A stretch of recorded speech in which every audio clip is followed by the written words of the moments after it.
Welcome everyone, I am Mark and I'm back with a different style of video. Today we won't be doing any football manager stuff, but instead I'll be talking about something closer to current events, which is the COVID-19 coronavirus. As you all know, it's been having a easy time with infecting most, or if not every nation on Earth. We're already 9 months into this, going on to the 10th month. This has started probably around in January, at least in the U.S., which is this map I'm showing here, at Johns Hopkins University. Allegedly, it originated from Wuhan, China in late 2019. Don't want to go into the controversies, but this is what most people have agreed on. And now we have to deal with the consequences, which we have all learned. It's a painful 9 months, and we still got 3 more months left. We're entering the 4th quarter of the year. So everyone's probably gonna be wondering, oh, why do you have such a clickbait title? I expect the 4th quarter of 2020 to be pretty bad. It's gonna be pretty ugly. So my march to 1 million is describing how we could reach 1 million deaths in the United States. And this is just pure speculation. There's not much evidence, to be honest, behind it, but I believe this is a worst case scenario. So at the moment, give or take, I think last I checked, around 700, 800 deaths a day in the US from coronavirus. I imagine if the current trends go on, you should expect 1,000 deaths per day for the rest of the year. We got 3 months, that's around 90 days, probably be around 90,000 deaths. And if you tack it on to this 207 we have here, or 207K, that'll only be around 300,000 deaths, which is still horrendous. But unfortunately, we are living in this world, or in this timeline, as some people would say. I think that's a very conservative estimate, to be honest, because we have a lot of factors that you should consider, and I would pretty much point it down to what we have seen in the previous 9 months, which has not been good at all, our population distribution in geographical areas, and our hospital capacity, as well as our government response. So for example, you look at the catastrophe in spring 2020. New York and the Northeast got hammered. It was bad. I was watching some of those New York State press conferences. Even though they're more of a showy type of thing, data you get out of it is the useful part. But beyond that, it was pretty much just try to calm the public, try to be at the front of the television every day. I watched most of them during the bad days, and it was ugly. They were seeing like 700 deaths per day plus. And it was really bad. You could see on people's faces, like the governor and his cabinet were talking about this stuff. They did not look happy dealing with this stuff. It's not fun. It's their responsibility to take for all the lives that have been lost. If you think about our population distribution, you can look at this map here. This is the cases in the U.S. We currently have almost 7.3 million cases confirmed or probable. Looks like confirmed and probable. But we all know that I don't believe everyone's been tested yet, so there could be a lot of cases that are not reported. But either way, 7.3 is the number that we can say clearly this is the number that's happened, and go from there.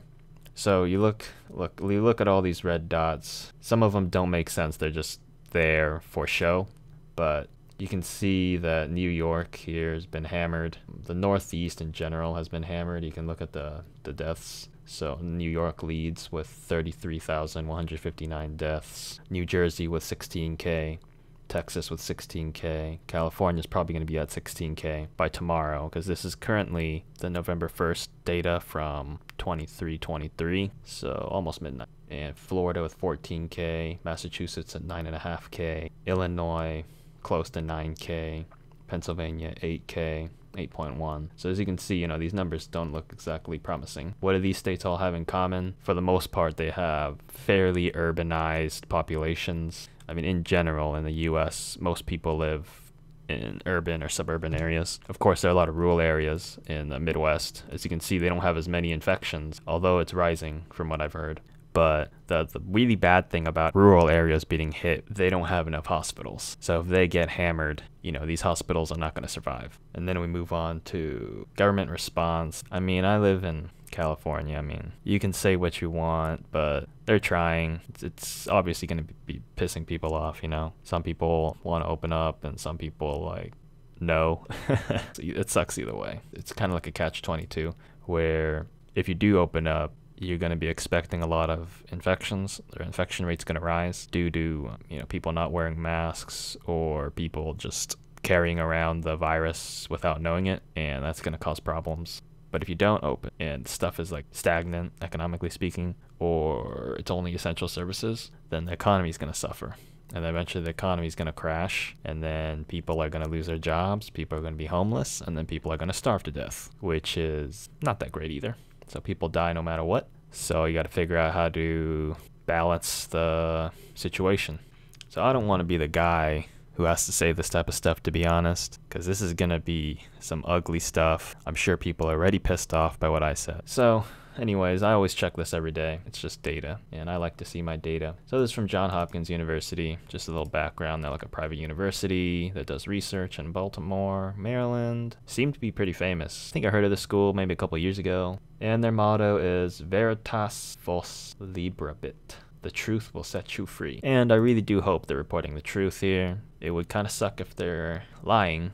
Hopefully they're not lying too much if they are lying. But anyway, you look at the coronavirus cases on Bing, California's, pretty much around 16K. It's probably going to be around 16K tomorrow or later when this video goes up. United States has 210K, almost 211K deaths from 7.36 million cases. And globally, 34.2 million confirmed cases, over a million deaths. It's ugly stuff. We get the deal. It's not looking good. We still lead the way. India's coming close with the confirmed cases. They got a lot bigger population, somewhat more urbanized population, but I don't think it's as urbanized as we are. They're still in the developing phase in terms of economics, their social situation. And if you want to look at the death charts, we still lead the way with 207.8K. And with Brazil at almost 145K. Their situation is very similar to us. We didn't do a very good job with this situation, so we're paying the price now. Alright, let's move on to the next thing I want to talk about. So, 2 weeks ago, almost now, September 20th, Reuters reports that we have set a one-day record of 1 million corona diagnostic tests performed. And the article does note that we probably need around 6 to 10 million a day to keep this stuff under control, which will not happen. And I kind of look at this report, and to be honest, it's pretty damning for all the people that always gloat about U.S.A. number one, U.S.A. number one. U.S.A. number one. Alright, enough of the joke. It's not amazing numbers, to be honest. I went on their website. This is kind of like a third-party tracking site from The Atlantic. They compile data from everywhere. And we look at the day they were talking about, the 20th. Oh, no. The articles from the 20th, they were talking about the 19th. So, yeah, we did complete over a million tests, but look what happened.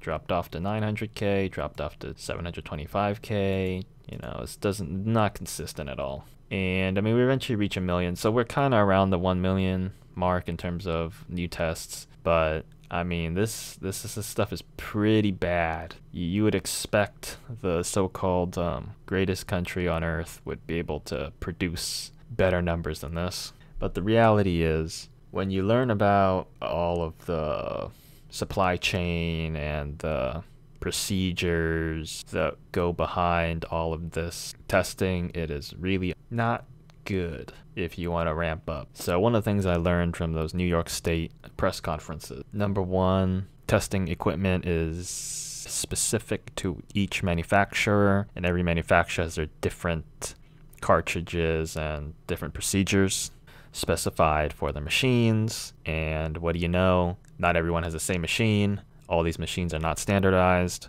and we have problems at the labs. They're not problems, but they're problems for scaling up, because generally you prefer to have standardized equipment, so you have standardized procedures as well. And when you dig through, it just gets worse and worse. For example, in spring, people are always complaining, oh, we need reagents, we need equipment, we need stuff, we need things to get this testing done. Who would you guess would have all of the manufacturing, if not the vast majority of the manufacturing for that? I'll give you a second to think.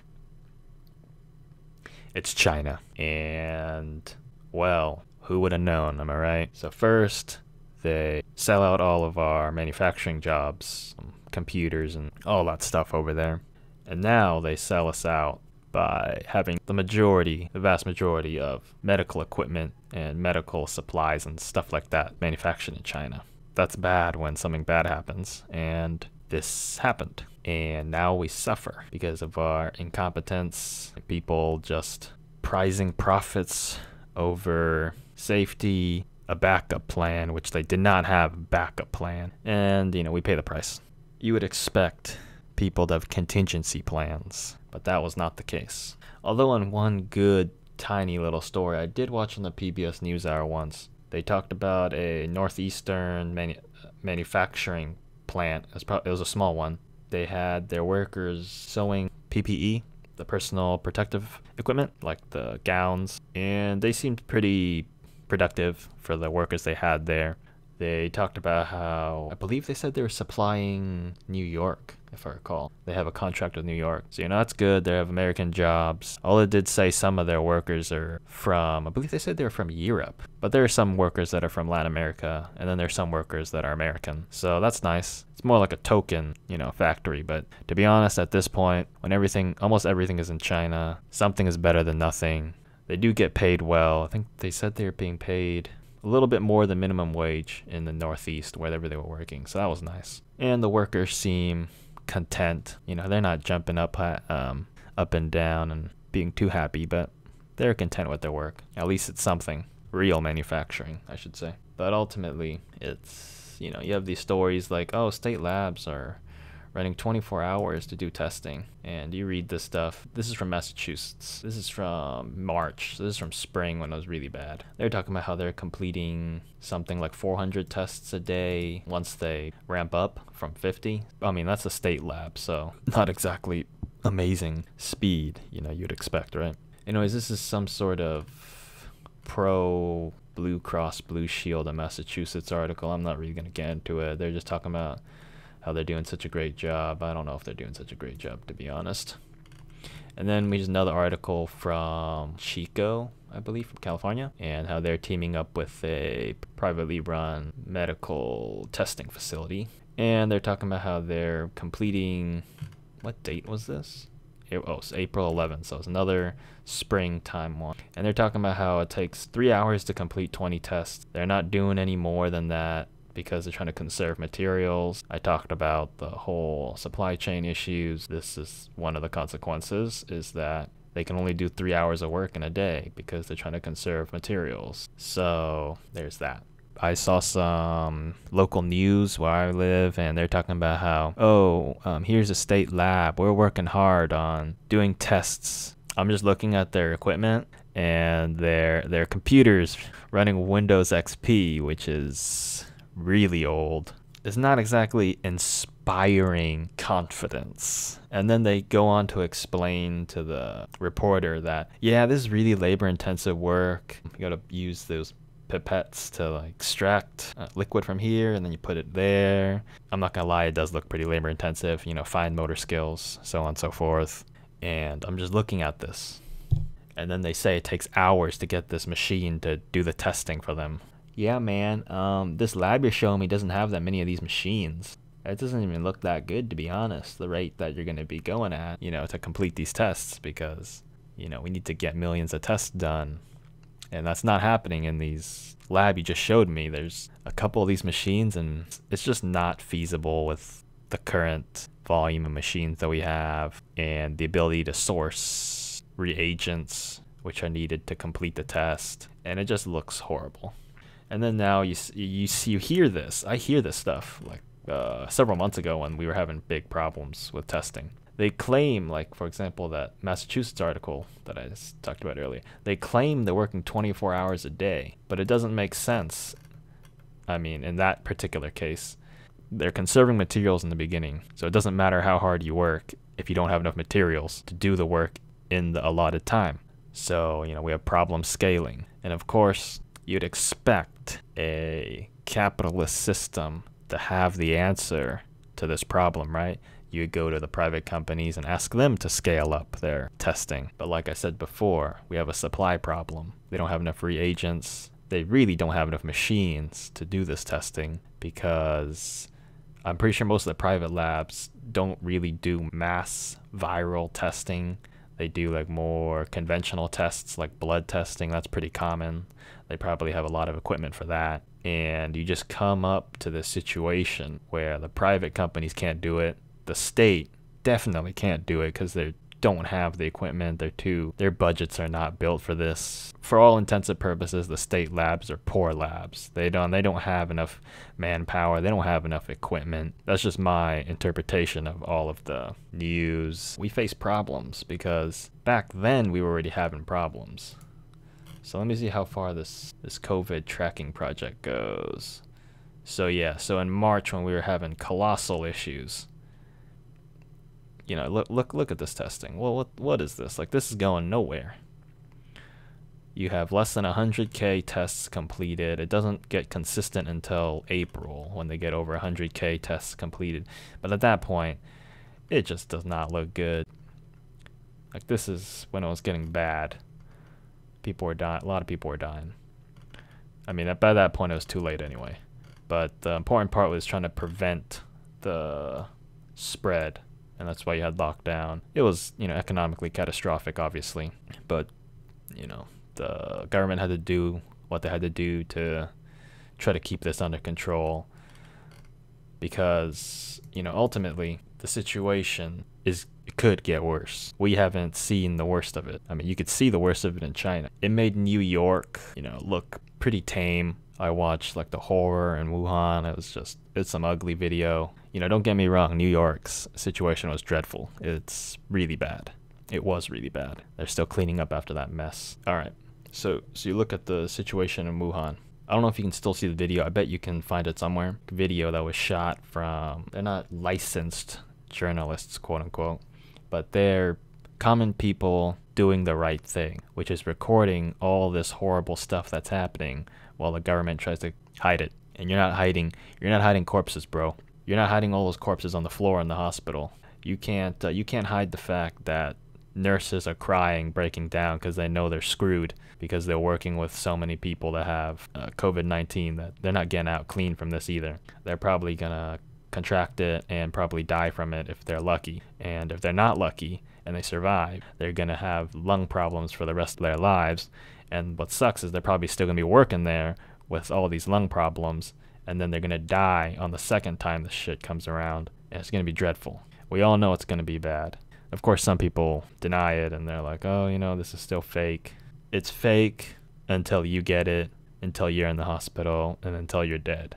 I mean, I don't believe I've caught it yet, so that's good, because I haven't gone out besides for the essential stuff since this stuff's been happening. And I lost my job too, so in mid-March. So that was fun. But anyway, try to get back on topic. So you see this catastrophe happening in China, and you know that it's coming. I have this article here from NPR just to show you this mass grave that they were digging New York Island somewhere. Hart Island, it says. I remember when this stuff came out like in a blockbuster style and the tabloids were all over it and the media was all over it. They're like, well, guys, we got mass graves now. And then it's hilarious. I remember seeing some other articles talking about trying to cover it up, saying, oh, you know, we do this all the time. There's nothing to worry about. You know, these are just bodies that haven't been sorted out yet. Don't worry about it. We'll take care of it later. We'll dig them back out. Yada, yada, yada. You can play this off all you want, but when people see you have refrigerator containers for your corpses because you have nowhere to throw them, you know, there's a harsh way of saying it, but that's the truth. Funeral homes are making a killing, and they don't know how to keep up with demand. Not great either, obviously, among other issues. And you just see this stuff happening. Like, there's no joke, man. There's no joke. We currently kind of escaped the scenario at the moment with the mass graves. But once this stuff ramps up again, it's going to be some ugly stuff. We're probably going to be seeing mass graves, you know, more than this, obviously. You can see this article. But some states are going to have some mass graves besides New York. Hey, at least we got land, right? Empty land. So, you know, this is the scenario that we face. And China has shown us what happens when you have incompetent leaders and incompetent people on the ground. Although, to be honest, you can't really blame a lot of the people on the ground because they're dealing with the situation too. They're stuck with all these bodies. They're like, what are we going to do with them? Let's just put them somewhere.